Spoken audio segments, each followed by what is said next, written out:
Oh my God, it's the show. It's Wednesday.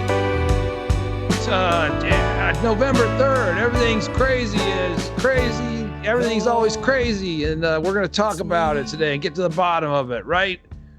G-Dog? I know that's right. Yeah. Good. All right. Well, I was going to call you C something. I couldn't think of anything that was legal. C-section.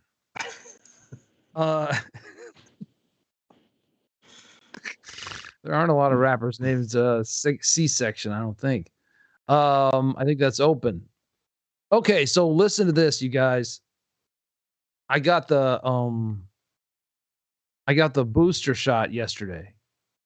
And I felt like absolute shit today. I almost canceled the show because I felt so bad. I don't know if it's because the first two shots I got were spaced out more, and then this one is it's been 6 months since my last one, but I really got hit hard by it this morning. I had a fever, and I had just my muscles are all aching in a weird way. And then I thought about this. So I was laying in bed and I was sweating, and I kept coming in and out of consciousness, and I kept thinking I should get some aspirin, but I also kept thinking I don't have any aspirin, which is true. But I kept thinking I should get it. But then I kept falling back asleep. So I kept waking up covered in sweat and being like, I should get some aspirin, and then falling back asleep. But then one of the times I thought, well, if you have a headache and it's from COVID, because the vaccine is basically giving you a little bit of COVID, will the aspirin work, or is that a special COVID headache where the aspirin won't work? Which I think is a crazy thought. I think aspirin would still work toward any headache. You know what I mean? If you have a flu. An interesting thought, though. It's a sign of intelligence, I think. Oh, thanks. So that's good. Okay, good. So I think, I was seeing there was some Theraflu in my cupboard, and my cupboard. Does anyone say cupboard anymore? It's kind of an antique. I bet the young people call it their strap or something. I mean, not strap. That's means gun, but there's probably a newer name for something besides a cupboard. Cupboard. Like young people, don't you think they probably call it a BRB or something, like a be right back? Got to check my BRB to see if I have any Theraflu. I mean, what do they say? I'm sure there's some young people in the. I call it hot stork front stack. Room. You call it a front stack? Interesting. Yeah, I knew there had to be a much more. You're not gonna get laid in 2021 talking about cupboards. Did you get your shot at Dodger Stadium again? No, I got a shot at an office building right near here, and it was kind of weird just because, when you do the drive-through thing, they give you the shot, and then they say, sit in your car for 15 minutes to see if you die, and then you can go home. Right. But they just turn you loose. There's have a nice day. So I went out to my car, and I was felt kind of strange, and and then I thought, I wonder if it was a real vaccine. I went down the whole, all of a sudden I was like, oh no, I went to a bootleg vaccine place. They just shot my arm full of watercolor paint. I didn't. It was just not all the other ones I've gone to have been in a stadium parking lot. So this was in a medical office. And I guess they're just trying to make extra money by giving shots at this medical office. But it was like going to a doctor's office, but a doctor's office you've never been to before. What do you mean they're trying to make money? I'm just thinking they're trying to get some extra business. And they can show you a brochure for the other things they do. Hey, you wouldn't mind sticking around? Maybe we could hit your knees with a hammer. They still do that? Speaking of old time things? I don't think you get money for giving out the shot to anybody. Are you sure? Well, then what would they do it for? So, all right, well, here's what happened. So I went into the doctor's office, but it's not my doctor's office. But I got treated like I was a patient of that doctor, but I didn't know why. Why would I be getting a shot from that doctor? Unless they were trying to make money by having patients and also by giving vaccines. I mean, they couldn't be doing it out of the kindness of their heart. I mean, they had to use a set of rubber gloves. That cost money. I mean, you know what I mean? It's not like I think they must be making like, hey, if we can use your doctor's office as a COVID vaccine site, then we'll give you, fucking, I don't know how the world works. So I don't know. We'll give you $200,000. I don't know what it is. Was it a clinic or was it a doctor? No, it was just like a doctor's office. I mean, I was just like, hello. They were like, hi. They were behind the glass, like a traditional doctor's office. And I said, can I get a shot? And they said, what's your name? And I said my name, and I had to show my license. And then they jabbed me with the shot. And then I was down in the elevator, and then I was in my car. And I was like, what happened? Well, did the city of Los Angeles tell you to go there? Yeah, it was one of their listed sites. It was just strange because it wasn't like a site. It was a doctor's office. And it was on the 8th floor. That is strange. It's just a doctor. It was a regular doctor's office. So there was nothing like, it was not a site. It didn't look like a site. It just looked like a place. It looked like a doctor I'd never been to before, and I would never see again. You know what I mean? I was like, thanks a lot. And then I left, and I'm not going to ever go back to that doctor. And what was his name? Doctor? I don't know. No idea. What was he? That's what I mean. It felt sort of like I was getting. Did he say hello, Chris? It was a nurse. No, it was a nurse. The doctor was not there. I mean, maybe the doctor was there somewhere, but the nurse took care of everything, and she gave me the shot, and then she said, "See you later." And I thought, oh, they're not going to keep me for observation or anything. Nope, they sent me on my way. And then yesterday I felt fine. Then you fell down the stairs right after that. Yeah, exactly. Yeah, I mean that's.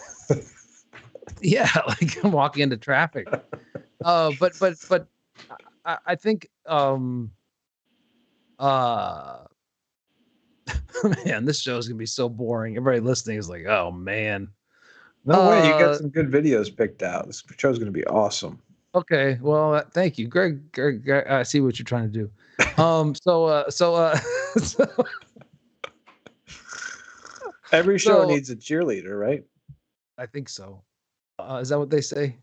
So anyway, I just wondered. Yeah, I felt like I went to and this was yesterday. There was just a little bit of a vibe, like I went to a video store to get a COVID shot. Well, at least you got one.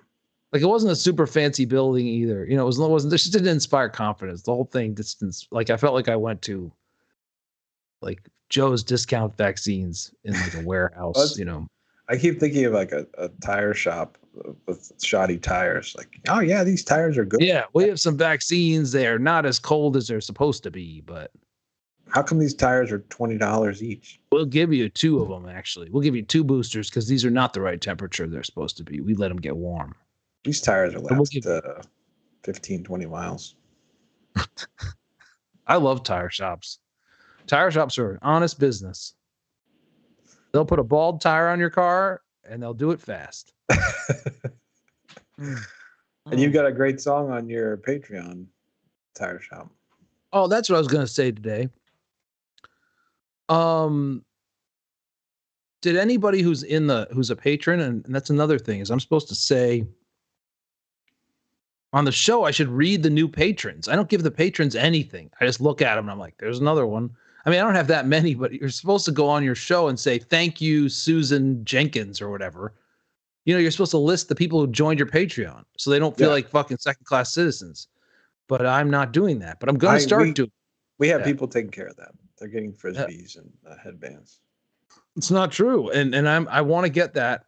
I want to announce the people who are on the Patreon and say thank you to them. And I also put up a new song on the Patreon, a whole new song, the song you know about, Greg. Oh, great. I want to hear Pandemic song.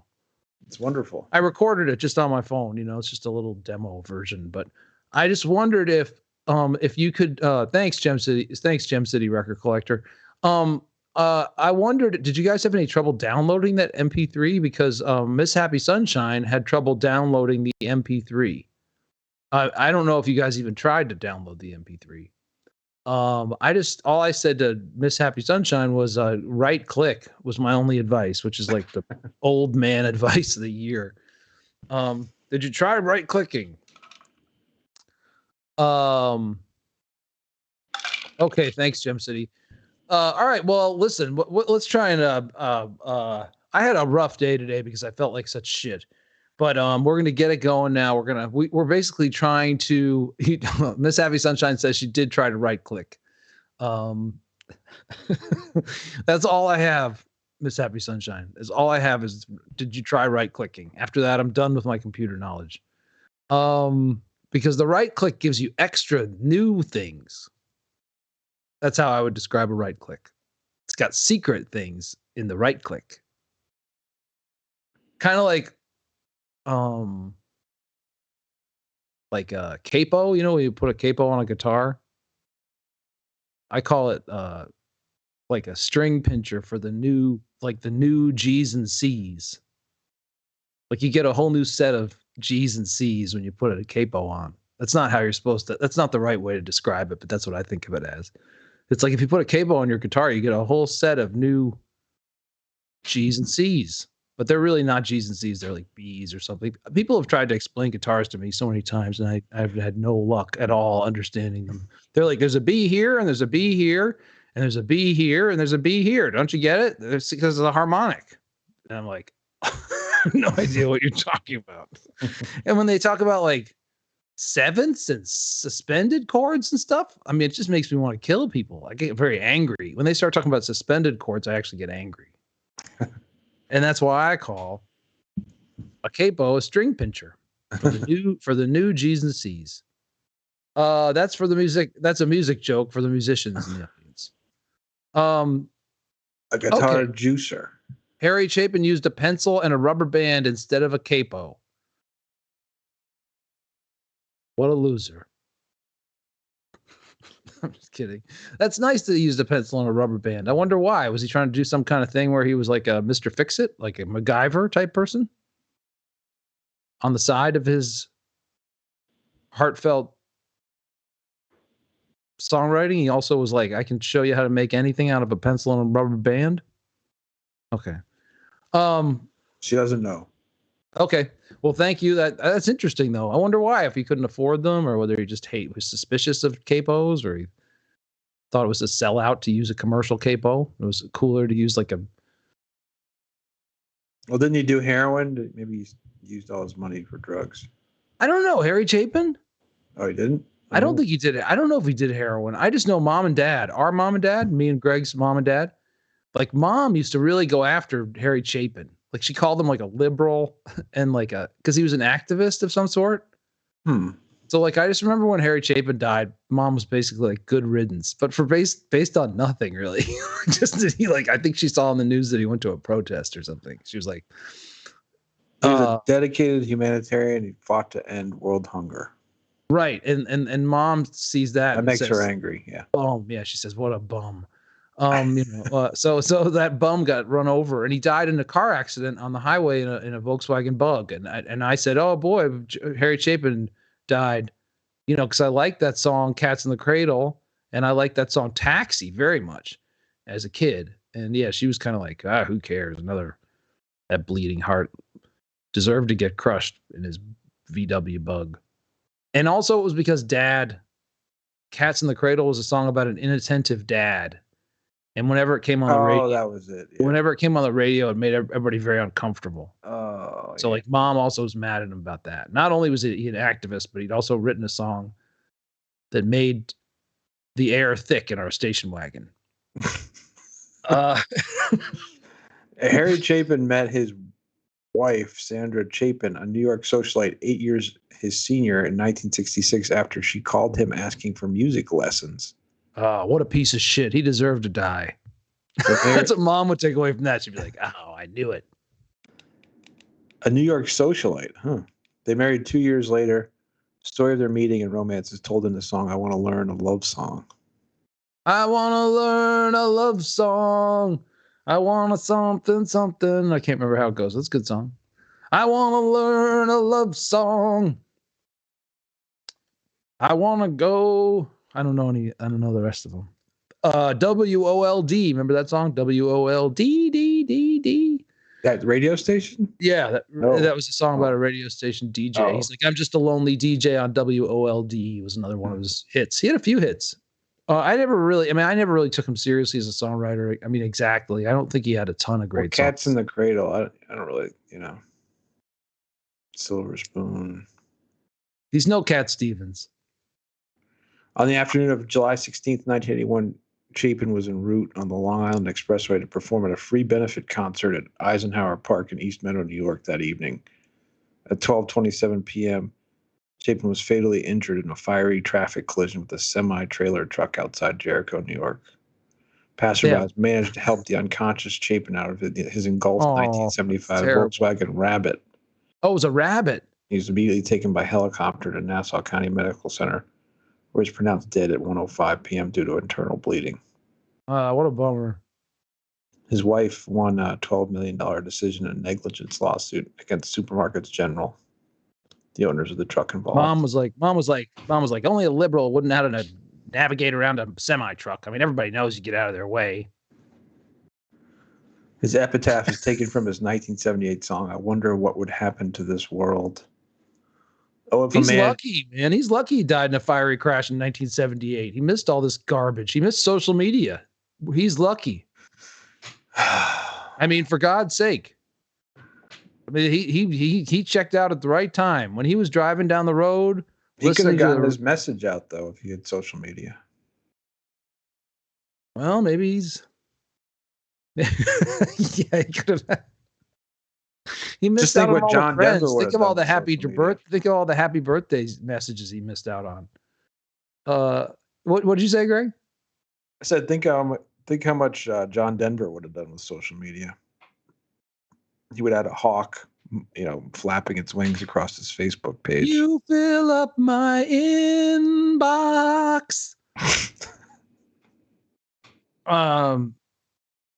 Okay, so let's look at this. I like Miss Happy Sunshine said, I'm sorry I derailed your podcast with Harry Chapin trivia. That's any podcast. Derailed it. You already made it. That's true. Yeah. What else? I was just going to talk more about that vaccine I got.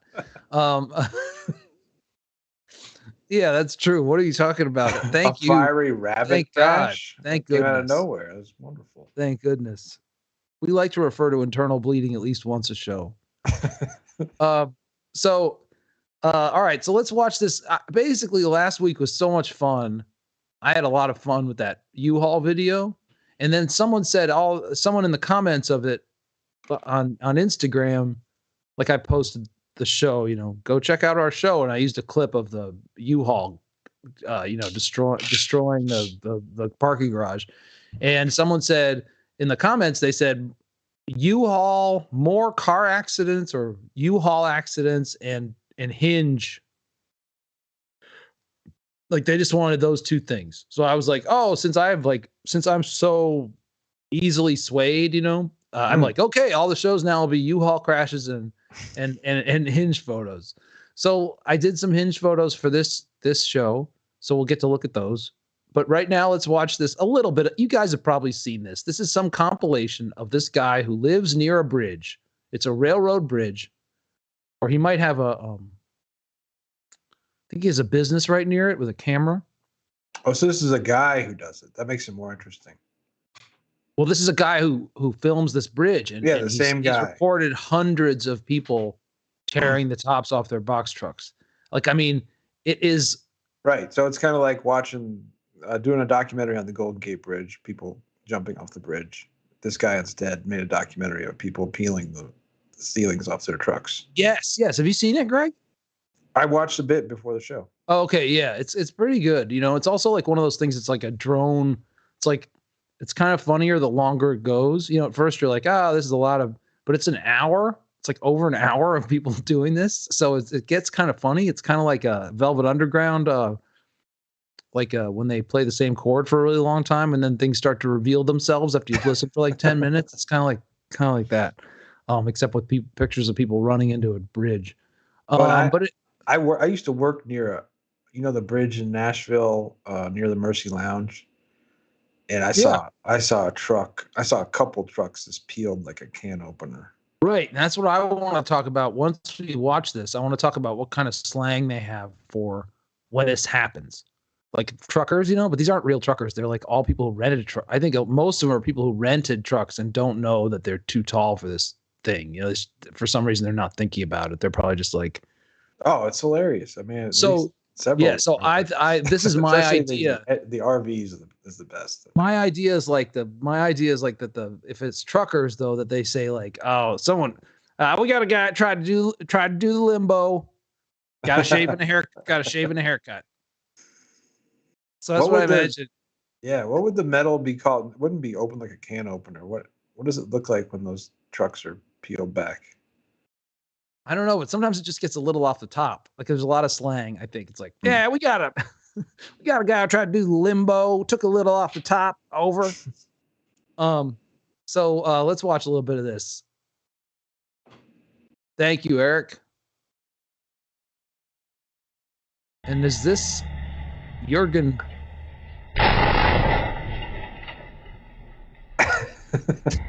So is this like Austria or something? I don't know. I think it looks. This is my favorite.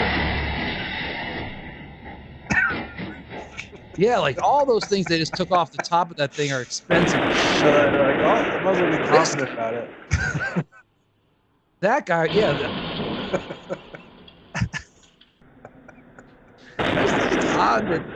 These people are so confident. Yeah, like they're like going in there so. Like, I've got that. No problem. Yeah, but why do they think that? I mean, well, I would not. I would probably like be afraid. Like the worst, the RVs lose like the most expensive. The most expensive thing on the RV is probably those air conditioning units sticking out of the top. Well, they can't use their grill anymore in there. Yeah, I mean, no, they're fucked. Like that's a major problem. Like you know what I mean? Like if you just peel off all the air conditioning units off your RV, you're all of a sudden you don't really have an RV anymore.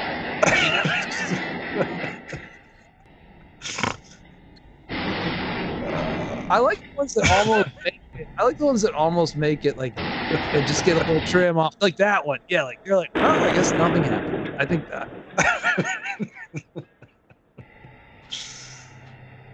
So for people listening at home, this is like this. Someone with an RV has like a bunch of air conditioning units, or like maybe it's a fan that sucks the. That's just a bonus car accident this man threw in. But here's another. I wish he had put the dollar amount of each crash, what it costs. I mean, it ruins your day. I mean, this is not a minor event. Like you smash into a railroad bridge and tear the top off your truck. I mean, that's your afternoon. I gotta figure.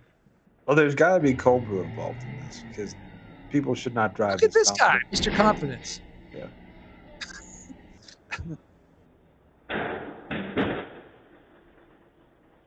That guy got away with it. That one did not. That's what I think it's like they call it like. So that's like a full, buzz, or like that's a crew cut. That's like a little off the top. So what is it it's that piece of yellow metal that's designed to destroy cars? Is that it's what it is? There? Yeah, it's like some just jerk put it on there to shave everybody's fucking box truck. Looks like yellow steel. That guy, like, what did that? I like when people get through, kind of, and then they're just like, what do? They just pretend it didn't happen, and then return the rental truck, and just like, yeah, they're like, it looks like you took a little off the top, and they're like, no, that's the way it was. Like that guy, like he lost, like he basically got like a little metal shaved off. Oh, with the train going through at the same time. I mean, that's exact. I just don't understand. I think I would be more careful. Like, I mean, it wouldn't occur to you that. Well, that's what I'm saying. These drivers are fully cold brew. Yeah, what are they doing? Yeah, what are they doing? They're listening to podcasts, I bet. Probably listening to Mark. Oh, they're listening to Nine Inch Nails and Metallica. Yeah, they're listening to. They're listening to true crime. You see how it gets better? It's like for some reason watching a huge amount of these makes it better. Just keeps getting better. I don't know why. Oh man! I mean, that one's just a disaster. I bet our chat room is packed with people. People can't resist this live. This is incredible. I mean, this thing only has 8 million views on it, so I've really searched for. I've really done some real digging. Oh yeah, we're up to 11. Yeah, this is a very popular video. Look at that guy lost his drain pipe or whatever. Not his drain pipe, his smokestack. That was that's about $2,000. Yeah, look. That's about $1,500. What a horrible. I'd like to see interviews with all these people. Just ask them, like, like, Just ask them like why they thought it was tall enough. Oh, You think it was tall yeah. enough? I think it's not their fault. I think there's some kind of crafty engineer, traffic director, who put this yellow piece of steel in there. They're probably watching a porn webcam. You know what I mean? They're probably watching some. Do you see that meat slicer? They basically installed the meat slicer underneath the bridge. Yeah, I wonder. See that? Yeah. Penske. Poor Penske. Penske must have a lot of terminology for this stuff. Yeah, we got the top flip back on them. You know.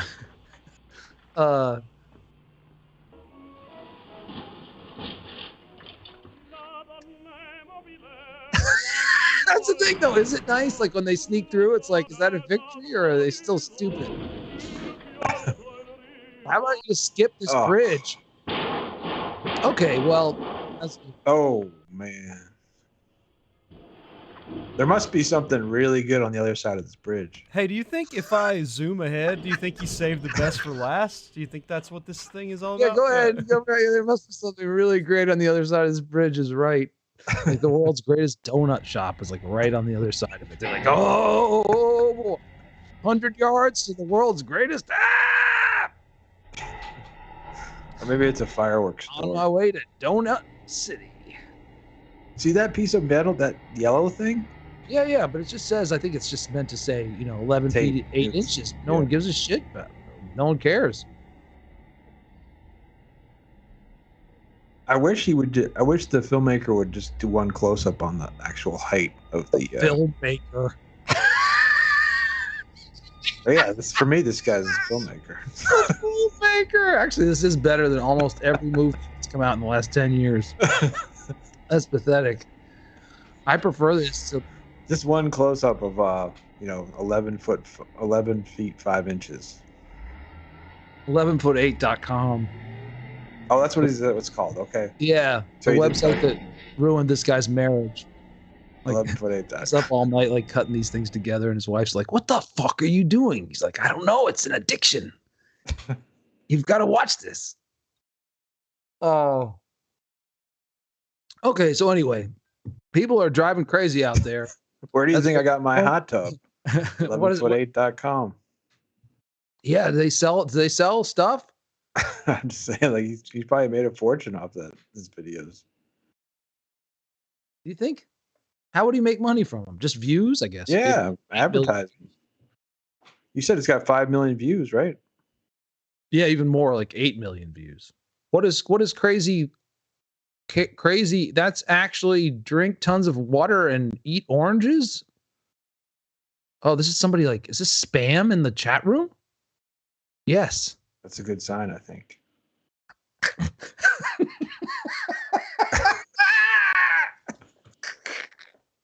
I got a message today on my that got through my spam filter, and it said, Chris Crofton, if you must read our list of demands, or else we will ruin you. We will ruin you on social media. And I just put it in my garbage, in the trash. The email, you know what I mean? But it was pretty frightening. But then I went in my email, and there's a lot of that. Like in the spam thing, there's people threatening you and trying to get you to enlarge your penis. Those are the main two things that are happening there. In the spam, if you go in the spam section, it's all about getting your penis to be bigger, and then a bunch of threats that you probably have a virus, click here. And this had a click here thing, but it's very tempting to click. I wanted to click and see, like, he was like, click here for the list of demands so I won't ruin your smear your name or whatever. But I didn't click on it because I knew that somehow my computer was going to turn inside out or something. I don't know what happens if you click on these things, but apparently that's what they want you to do. They want you to click on the file and then all hell breaks loose. But I don't know what. Crazy Looking Hair is my one active follower on Twitter. So it's a real person. That's not spam. So I don't understand what it means. So people listening at home, there's a chat room on the what do you call it?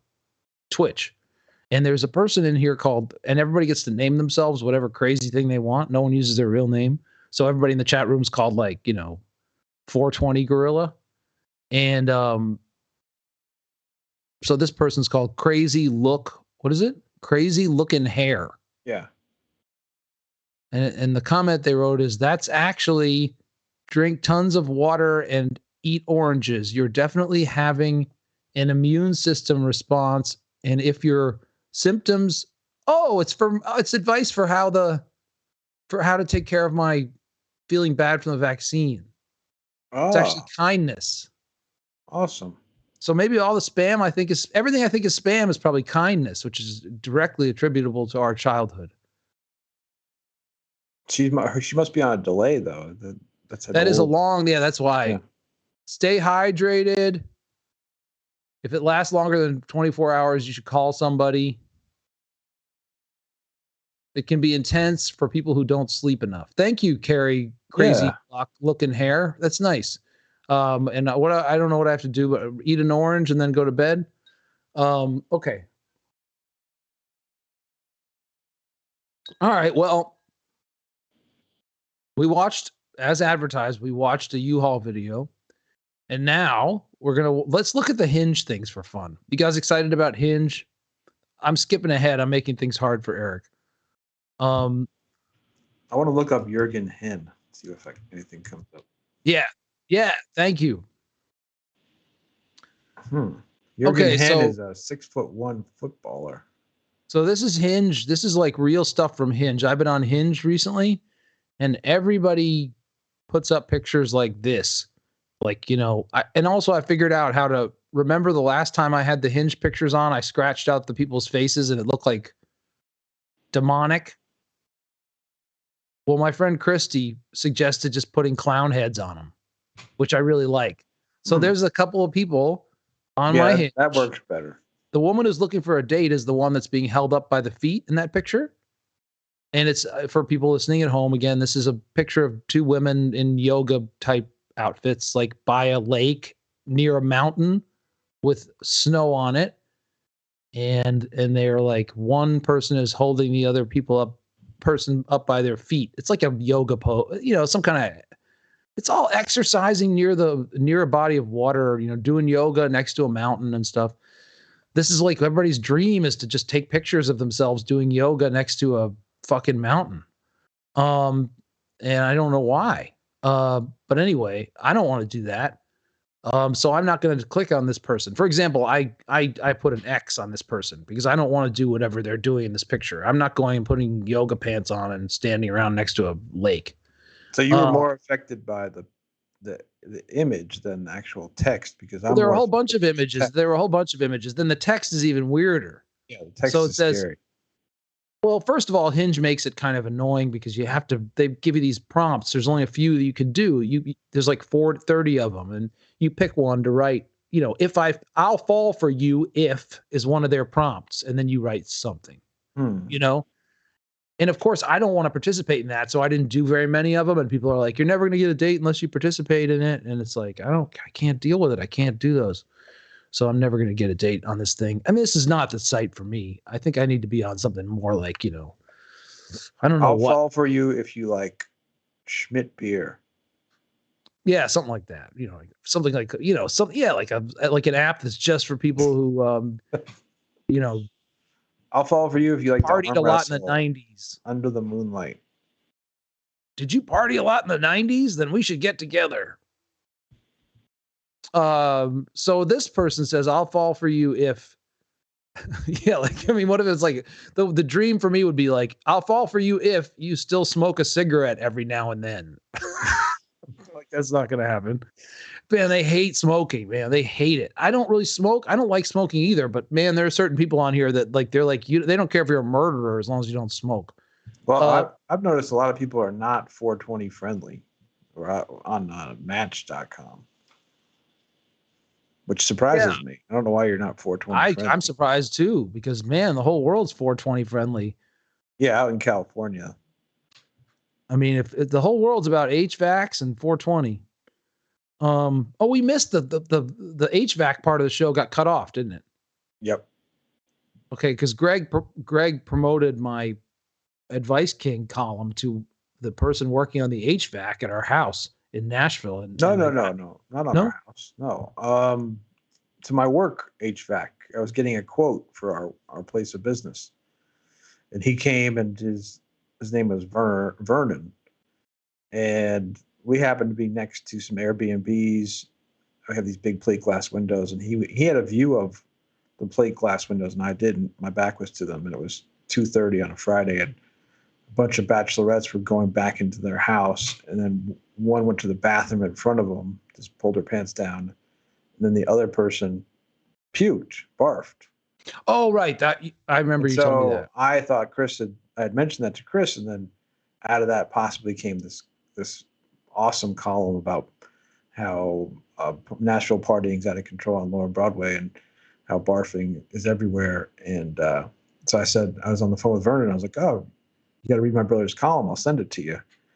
And so he was calling back to get our business. And I was like, did you actually read the column? He's like, I passed it around. He's like, 14 or 15 people read it. Everyone was laughing. And so the HVAC. You said 14 or 15 people in the HVAC community. Yeah. So that was the best part. Because there's an HVAC community, and Greg's not wrong about that. There is an HVAC community. There's a lot of people living off of fixing HVACs. I mean, all these new condominiums that they're putting up everywhere have granite countertops, and you know damn well they got an HVAC. And so that HVAC requires an HVAC repairman, and the repairman is on a whole different socioeconomic level than the people who own the condo usually. So it's kind of like, thank God there's some industry left. Like, it's really a job that probably will continue to be a good job. Like, there's going to be HVACs. If anything, there's going to be more and more HVACs because of the fucking global warming. So being an HVAC repairman and part of that community is not a bad idea. But also, I have a book of my advice columns coming out, and as soon as we announce it, I will share the details with you guys. I'm very excited about it. I forget why I was saying that. Because it's an Advice King column. And so I wrote an Advice King column. This will not be in the book, though. You've hand-selected a bunch of other columns, right? Yeah, it's like it's like 200 columns from the last 7 years. 200 are getting published? Yeah, something like that. Wow, it's great. It's going to be great. So have you said where it's coming out yet? Are you allowed to? It's coming out. I guess I can say it. I mean, it doesn't matter. These are our friends. You may not what press it is or anything. Vanderbilt University Press is putting out a book of my advice columns, and it's called The Advice King Anthology. And I am thrilled and so excited because those columns are my favorite thing I've ever done, pretty much. I mean, I like my music too, but I mean, I love those columns. They're I don't know, they're the best of me, I think. I'm so glad that they're going to be collected and available like that, because they're not easy to find online. I mean, if you really just tried to poke around, because Vanderbilt was worried that they're like, oh, these are pre-existing columns, and Betsy, who works at the press, said, well, yeah, they should try and find them. It's not easy to find them. The Nashville scene has made it, I don't know why, but it's like very difficult to find them, which is good for me because a lot of these columns will be things people have never read. So anyway, also what I'm excited about is the HVAC community is going to be into these. What I'm saying is I did not know that Greg was tapping into the HVAC community to boost my sales. Right. That's all. And I'm excited. Just like I handed your record, Thelema, to Bobcat Goldthwait. I gave him a copy of your record on vinyl. So I'm always pushing. I have the most supportive family for my music. I mean, all and everything, but I mean, like, just, I had Greg and my brother David and Pam and my family, my dad and mom. Well, my dad, not so much, but he kind of got on board eventually. But music, I've always had just such support, and we all love music, So me and Greg grew up together going to concerts at the Trocadero in Philadelphia. And at Khyber Pass in Philadelphia. So anyway, this even Eric is like moving along. So Eric, I don't know if you guys could hear it. Did you say that on the show, Eric? I said, we got more of these Hinge photos. You want to see them?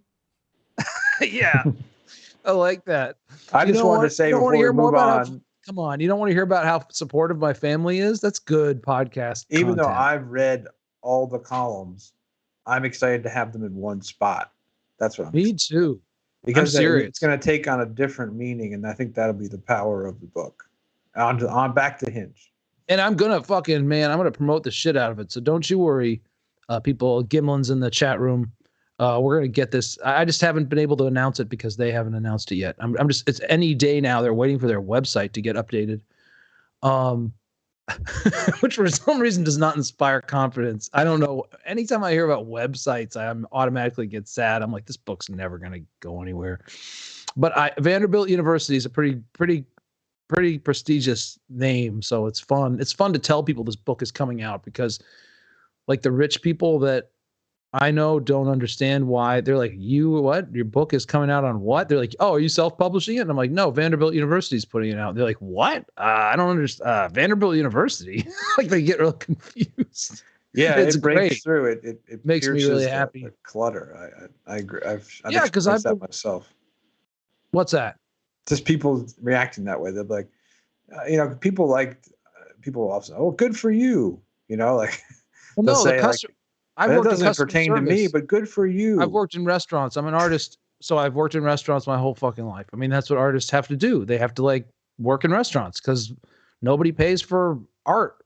And I don't like saying artist. I know saying artist over and over again is annoying. But what I mean is, if you're trying to do something creatively and you're not going to make any money now more than ever. Everything's free.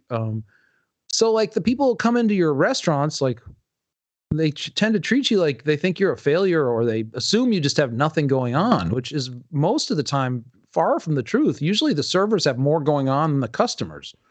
The customers are the people that,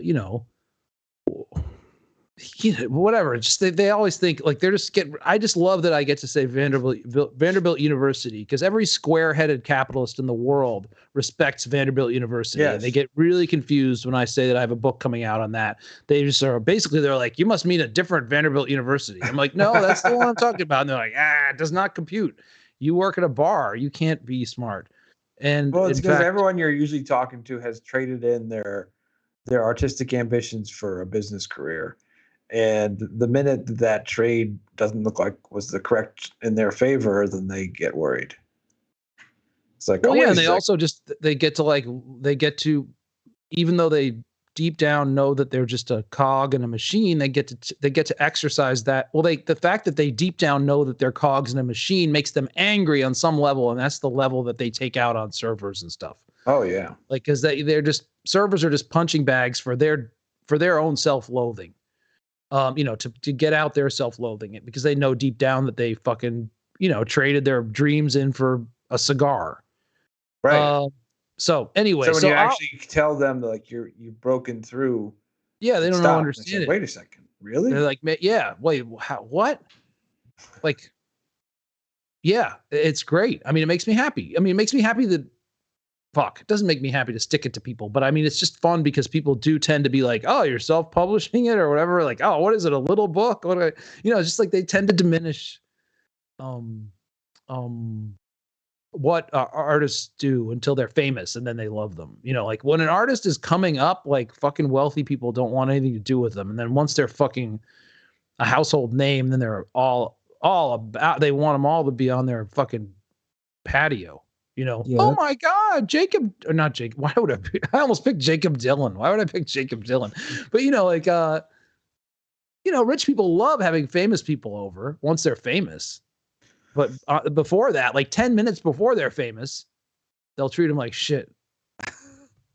Okay, so anyway, this woman on Hinge says, I'll fall for you if you maintain deep eye contact and tell me everything about you and your journey. Well, I mean, that sounds so frightening. Like, what? I mean, I think that's something she just probably panicked and wrote because she didn't know what to write, because that's like a crazy, if that really happened to her, she would run screaming from the date. There's no way. First of all, maintaining deep eye contact is terrifying, especially when it's a stranger. Like, I mean, this is a woman talking to people she doesn't know. So she wants someone she doesn't know to maintain deep eye contact with her. First of all, that's just absurd. And then on top of it, tell me everything about you and your journey. Maybe she's a hypnotist. Oh, so maybe she's going to get him to look in her eyes, and then it's going to backfire on him. And next thing you know, he's going to be standing next to a mountain in yoga pants. I see what you're saying. That's a good technique on her part. I want to do that for her though. Like I wanted to go on a date with someone and stare into their eyes, like fucking without maintaining deep eye contact, like a total psychopath, and just being like,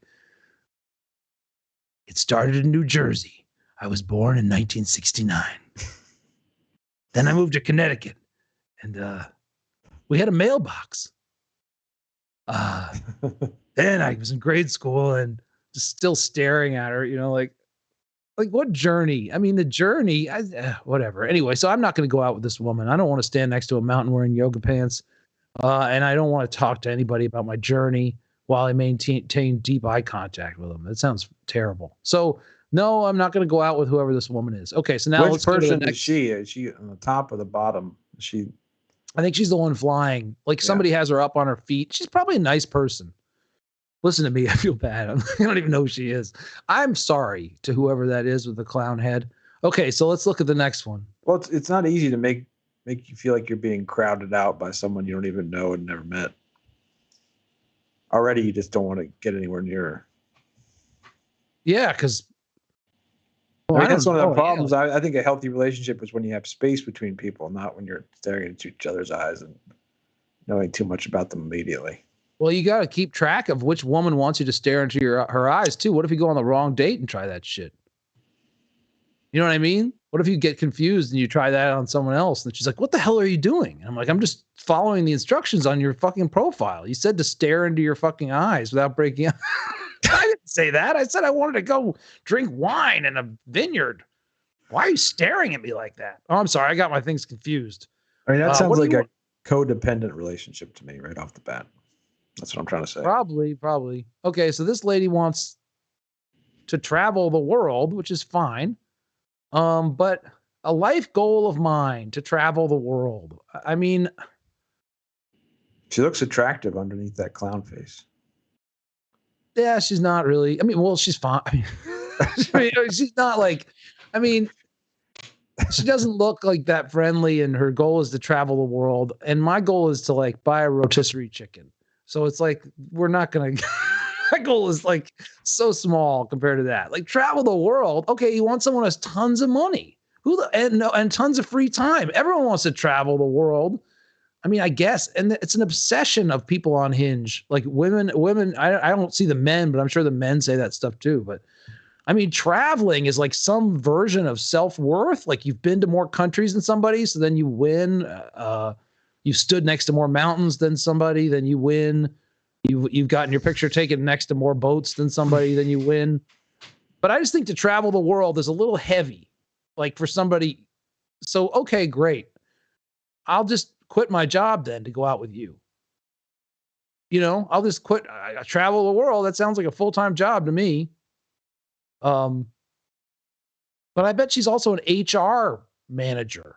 Everybody on this site is an HR manager. Did I already talk about that on the show? I think I might have. I don't think, no, you didn't. Well, I'm just surprised because it's like, are there any HR underlings? Like everybody's an HR manager. Is it like, did they just call everybody who works in HR a manager to make them feel better about their boring job? I mean, everybody on this fucking site is an HR manager. It's also interesting for me on Hinge to find out what people do because I don't know what people do. Turns out they all are marketers and HR managers. Yep. Which I know nothing about. I mean, I know a little bit about marketing, but not in the sense that they mean. They mean putting like a banner ad up for fucking how to, avoid taxes or something. When I think about promotion, I think about like me, like ringing a bell, walking up and down the block, going like, step right up, come see Chris Crofton's amazing show. It's different kind of, I'm also into marketing, and they wouldn't think that was funny. I'd be like, I'm also into marketing. I ring a bell and march up and down the block. And they'd be like, there goes traveling the world. How much money do you have? Travel the world sounds like another way of saying I want to know how much money you have. Anyway, so let's look at the next one. It's frightening how people in offices end up behaving. It really is. Well, they're weekend warriors too. I mean, they end up, it's a very difficult week for these people. So they just go crazy on Saturday and Sundays and impersonate like a mountain climber and then go back to the office on Monday. They're like, I went to Tuscany on Sunday. I mean, it's like they want to do something out. They try and cram their whole life into weekends. Oh, it's back to Fakeville where I make my paycheck every week. Yeah, it's like, I get it, but it's also, I don't know, like working. Like if you're really passionate about travel, then, I mean, how could you spend most of your life in a cubicle and then just wait for the weekends? Or, I mean, I just am more interested in someone who tried to like change that. The idea of being a weekend warrior in some ways is sad to me, but I also understand that's a way. I don't have a family and I don't need to support people. So I'm not shaming people who fucking go to work. I just think it's funny because it does end up like, a lot of these people want to be professional mountain climbers, or they want to be like world traveling. Like they want to be, probably want to be like Anthony Bourdain, or that would be their dream, but they only get 48 hours every weekend to do it. And it just seems sort of desperate, So this person says, I'm weirdly attracted to people with braces. And then she has the shruggy like emoji, which I think is funny. Like when they use that, because on another show, when we did Hinge pictures, someone did a shruggy thing where they said, I like people with muscles, shruggy, which I don't know. It's like kind of embarrassing, but people with muscles is more normal than people with braces. I mean, I basically am saying that I want people who are outside the box, but then when I get one who's this way, is that really even true? She's attracted to people with braces. So like if I went on a date with her, it'd be like something like, remember when in Something About Mary, when Matt Dillon got those big fake teeth because he overheard on the phone. Yep. Yeah. So it's like, I show up to her date, like wearing braces that I got at like a costume shop. Well, I think that she's just kind of being honest and it's kind of appealing. I think I'd probably contact this woman. People with braces. It sounds like she's talking about teenagers. She's saying, who knows? Humanity's weird. I like braces. Maybe I'm sure you like something maybe she weird means too. like leg braces. Okay, let's try one more. I think we got one more. Or was that all? COVID-19. Let's debate this topic. All right, this picture is like underneath this picture's of this woman. And I put a clown head on her head so nobody can see who she is. But she's a pretty reasonable looking woman. But then it just says underneath, let's debate this topic. And then she wrote in huge letters, COVID-19. I'm going to go out. I'm just going to go say that someone says I should show us your profile. I should show you my profile. Fuck, I'll do it next week. So, and I'd like to hear your guys' feedback because you're going to be like, oh man, everyone's always like, oh no. They're always like, you shouldn't have said you keep your money in your mattress. I don't really keep my money in my mattress.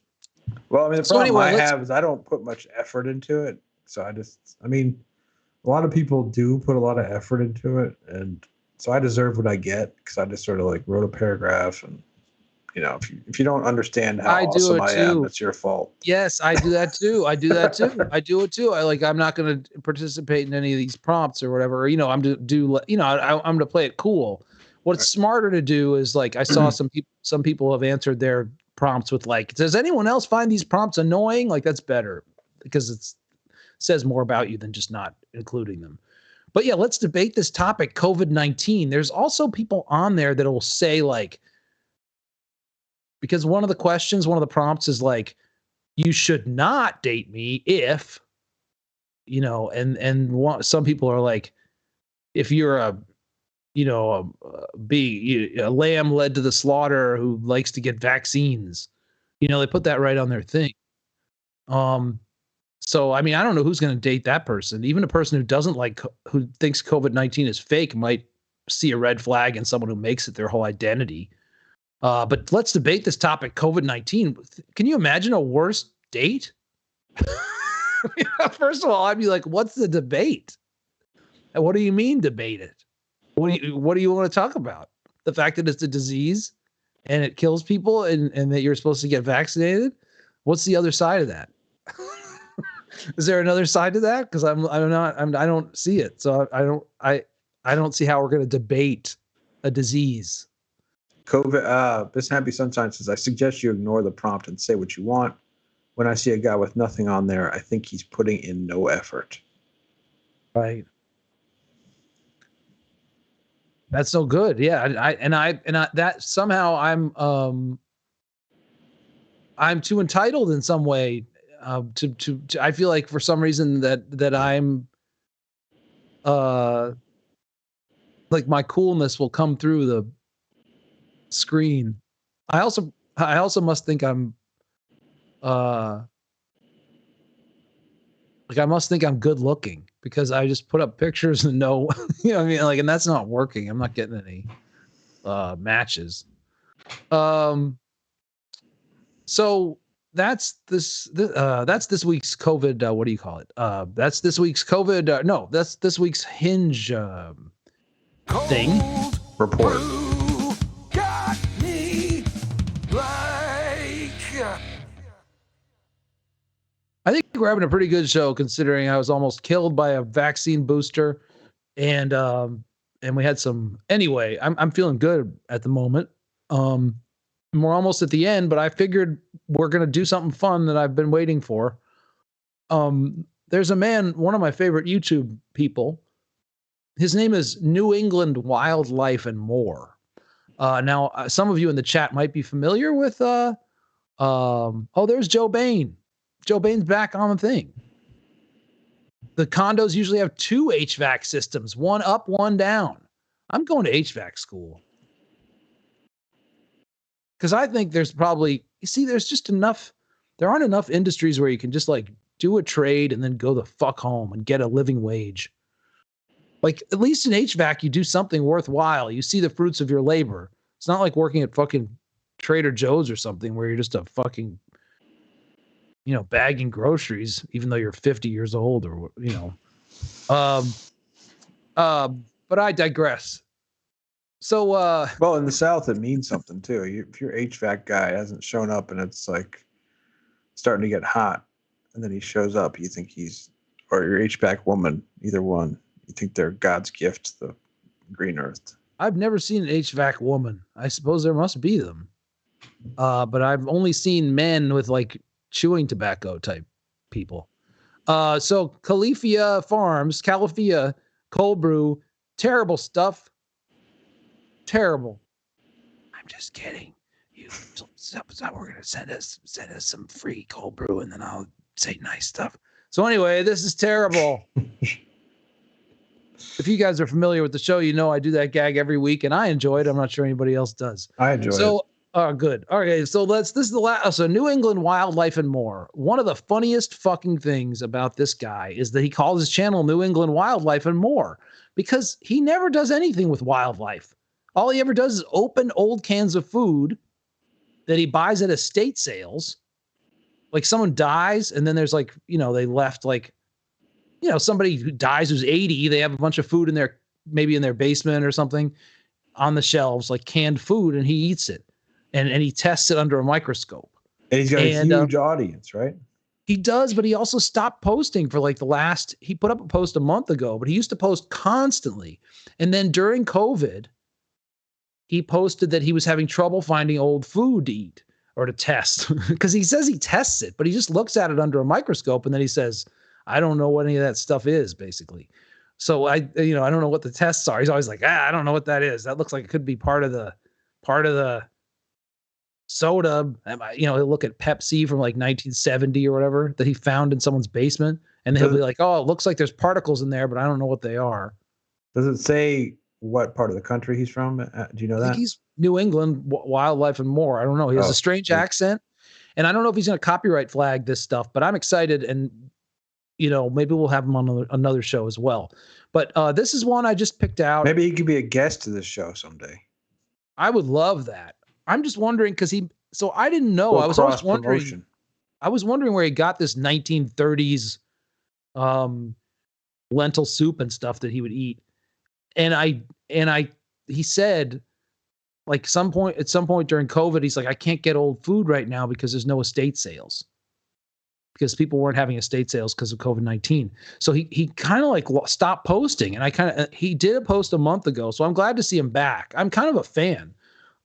He's also insane. And his stuff is popular because it's fucking oddly comforting to watch this guy open these foods and talk. I think there's, that ASMR thing.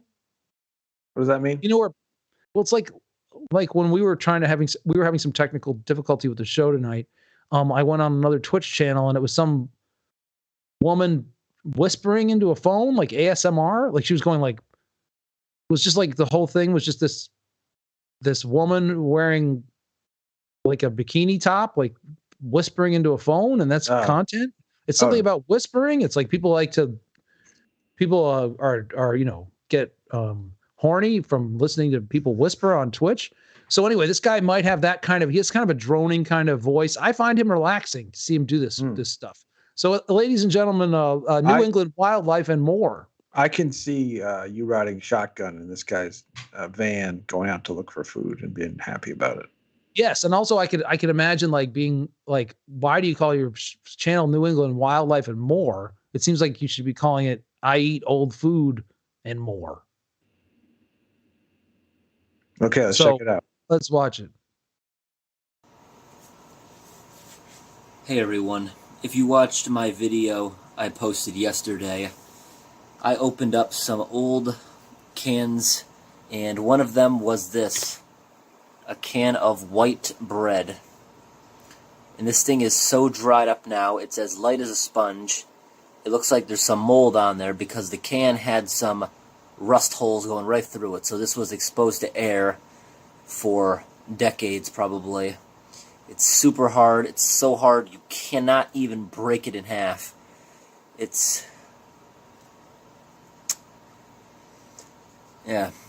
Feels like a piece of chalk or a sponge, but I'm going to try to rehydrate it today by putting it in hot water. Here I got my hot water. He's trying to reanimate it. I just thought at the end of that he would be like, okay, well, we're going to throw it away because it's rotten, but he's not. He's going to try to bring it back to life. Place it also, there. They used to sell bread in cans. See, it's floating. Like in Is that true? The 20s. Yeah, in the 20s and stuff. It was like this somehow thing dehydrated bread or something. I don't know. Maybe people in the chat know about it. But he also said light as a sponge. Light as a sponge. I would have said light as a feather. I never heard anybody say light as a sponge. He also said it felt like a piece of chalk or a sponge, which I just think are unusual things to compare it to. Okay. This has been sitting now for 20 minutes. And most of it has softened up. You see, I can now stick the pencil through it with ease. Oh, good. Let's go ahead and get this out of here. Because that's what everyone wants to do with bread, is make it soft enough to stick a pencil through. But see, there is something soothing about this. Like, I prefer this to watching like Lindsey Graham. Since I softened it up, I can now go ahead and I don't like tear it open. It's very warm. And you can see it still has the characteristics of bread. Look really closely at that. You can still see the fibers. Like you see, it still looks just like bread, doesn't it? I rehydrated it. It looks a little bit green, though. And this here looks like that was mold at one point. He doesn't eat it, right? I don't know. Usually he eats stuff, but I don't know if he eats... Still does look like bread, right? Can you squeeze it out like bread? Yes, you can. Does it still smell like bread? Ugh. Yuck. No, it does not smell like bread. It does not Smells smell like pee or bread. something. Awful. What did he say? Oh fuck. Nasty, nasty. Oh nasty. yeah. Okay. Cool. So he. For whatever reason, this brown part here does not want to soften up.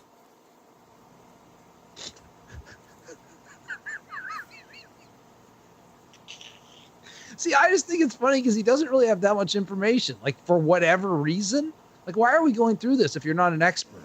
That's my feeling. Like, for whatever reason, this part won't soften up. You just said it was exposed to the air for. Oh, is this the one? Oh my God, this might be the one where he clogs his sink. So he clogs his sink with this bread and then like spends like a whole video that he posted unclogging his sink, and it had so many views on it. And everyone was like, why am I watching this? In the comments. And I was watching it too. So I was like, I could relate. I was like, why am I watching this? But there's something about it that in this world of just vile political yelling, that's something about of an odd man filming his sink that feels good. But yeah, I think he clogs his sink. But why is he showing this? Like, I don't understand. New England. Is that a garbage compactor? I mean, you mean, is there like a food, like a food it's not a food processor. No, what do you call it? Yeah, disposal. What happened? Was that the end of the video? Oh, God damn it. Do you have in a folder? Remember a long time ago we had one of his? Do you have it? Okay. Because we'll wrap up the show. I just like to wrap it. That was kind of anticlimactic. But I recommend New England Wildlife and More. I would even call myself a fan. And I hope he's okay. I felt bad when he couldn't get his old cans of food. I like it when he tastes the food because he always says it's like pretty good, but it's not good. He's just surprisingly unscientific for a guy who's like got a channel with a lot of fans on it, where he just basically says he just says this is old and doesn't taste good, and that's like his video, which is just. What do you got in there? You got anything good in there to close us out? Anything?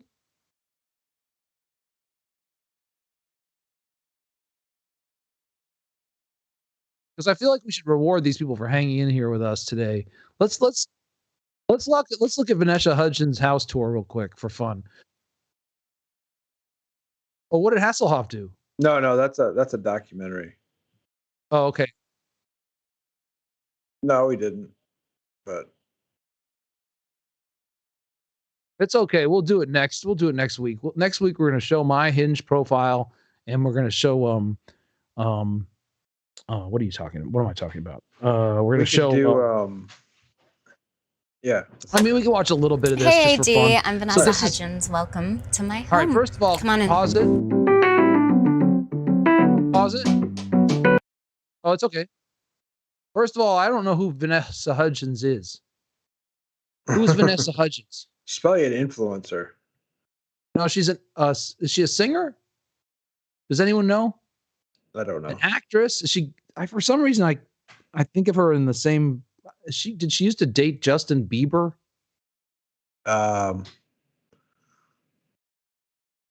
Disney Channel. Oh, she was okay. Everybody was on the Disney Channel. Garbage, your buddy came through with that one. Everybody's on the Disney Channel. Fucking Drake was on the Disney Channel. Olivia Rodrigo was on the Disney Channel. They were all like, who else? Fucking Britney, fucking Justin Timberlake. Selena, right? I mean, it's fucking crazy. These people are just, and you know, that's why it drives me crazy when people stan these fucking artists that are not artists. They're just like fucking manufactured. You know, they're fucking widgets made by, you know, I mean, who owns Disney? Who owns Disney? Who's really in charge of Disney? I bet it's some person in Tokyo who probably is a murderer. You know, I don't, these are not people who care about art. I just can't believe that Drake was a Mouseketeer and so was Olivia Rodrigo. And so it's just all like, it's just, and they all endorse products and they all are shameless and Vanessa Hudgens and Justin Bieber wasn't Justin Bieber. Was he a Mouseketeer too? Who cares? Yeah, he was definitely, I think. Okay, so this is a show. Oh, no, and he we're was gonna, just a child pop star, I think. we might do some more of these. He was What involved is- with Hillsong Church. So this is like Architectural Digest or something, and it's like where celebrities take you around their houses. But the funny thing about this show is that every celebrity, just like everybody on Hinge, wears the same clothing and has the same house, Right. which I think is amazing. They all of this. So it's like the point of the show is there's no point to the show because everyone's just showing you the same shit that they bought at fucking Crate and Barrel or whatever the celebrity version of Crate and Barrel is. Probably like some Scandinavian who runs a website that sells stuff that looks like Crate and Barrel. Yeah, the called houses are so nice they're obscene. some guy named Horst, Oh, my good friend Horst from Scandinavia made this table. That's what the show's like. So Horst has a ponytail. And he wears a lot of silver rings. That means he's an artist. So let's watch a little bit of this and we'll do more of this later. Maybe.